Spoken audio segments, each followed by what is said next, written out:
Guys ক্যাপকাটা আমি রাকিব হোসেনের পিছনে টেক সেট করতে গেলাম আর যাইয়ে দিই জাদু ওইখানে দেখলাম যে রাকিব হোসেন নাকি একদম জমস হয়ে গেল গা। সেটা করার জন্য প্রথমেই তুঙ্গকে করতে হবে হচ্ছে অ্যাট ওভারলে করার সাথে সাথেই তুঙ্গকে করতে হবে হচ্ছে একদম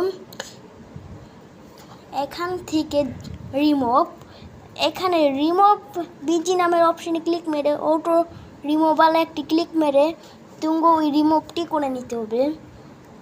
এখানে রিমুভটা করতেছি, এই রিমুভটা যখনই তোমরা এখান থেকে করে নিবা তারপরে সে তুঙ্গকে এই যে জমজ করে দিবে, কিন্তু টেক্সটের আরেকটা সামনে বসাইতে হবে। এখানে যখন বসানো শেষ, যদি এই ভিডিওটির এইখানে তো এই জায়গায় শেষ, কিন্তু যদি তোমার কাছে এই ভিডিওটি ভালো লাগে তাহলে অবশ্যই ভিডিওটিকে লাইক করবা, চ্যানেলটিকে সাবস্ক্রাইব করবা আর বেল আইকনটিকে বাজাতে ভুলবা না। ভিডিওটা শেষ।